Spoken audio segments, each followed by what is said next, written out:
Aku menjadi seperti orang yang hidup di bawah hukum Taurat, sekalipun aku sendiri tidak hidup di bawah hukum Taurat, supaya aku dapat memenangkan mereka yang hidup di bawah hukum Taurat. Ini nyamar atau tidak nih Paulus? Nyamar enggak nih Paulus? Nyamar.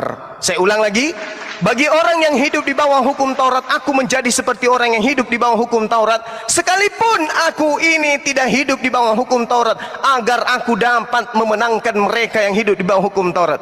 Menyamar enggak nih ya? Tidak, gini saya artikan bahwa ada kemerdekaan di dalam Kristus. Memang Rasul Paulus tidak terikat oleh apapun. Dia memberikan contoh. Sekarang ke sini. Saya akan kasih waktu kepada saudara Song berbicara selama 5 menit setelah Anda menjawab pertanyaan saya.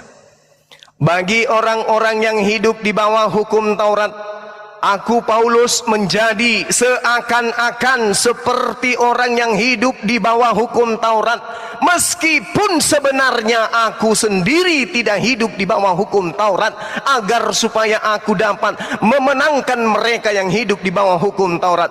Ketika ada orang yang tidak hidup di bawah hukum Taurat menggabungkan dirinya kepada orang yang hidup di bawah hukum Taurat, ke sinagoge, bersunat, sabat, berkorban hewan, ikut-ikutan dia padahal dia tidak taat kepada hukum Taurat, apakah boleh disebut orang ini sebagai penyamar atau tidak?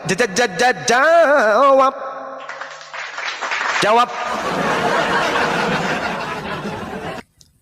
Saya bacakan. Jawab, Song, bacakan. Oke, saya jawab. Nah, Rasul gitu. Paulus tidak terikat oleh hukum apapun. Bukan masalah terikat, Bung. Saya tanya, orang ini masuk ke dalam kalangan orang yang penganut ajaran Taurat, padahal dia bukan penganut ajaran Taurat, berpura-pura sebagai penganut ajaran Taurat.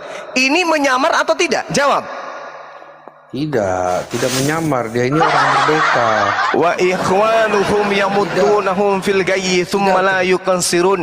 Sesungguhnya orang-orang kafir itu menolong sesamanya setan untuk menyesatkan manusia, dan mereka kemudian tidak akan pernah berhenti menyesatkan. La yuqsirun. Mereka akan selalu menyesatkan. Inilah yang sedang Anda praktekkan. Kenapa? Anda menginginkan orang-orang percaya kepada pengajaran Kristen, supaya orang itu tetap menyembah Yudas, supaya orang-orang itu kemudian percaya kepada serigala itu sebagai domba. Tapi tidak mungkin. Kita semua orang pintar, orang Islam, orang cerdas. Tak akan mungkin. Sekarang begini, Bung, kalau ada orang yang bukan Islam masuk ke masjid, berpura-pura sholat, berpura-pura ngaji, pegang Al-Quran, pakai baju koko, masuk ke masjid untuk memurtadkan orang di masjid ikut menjadi pengikutnya, ini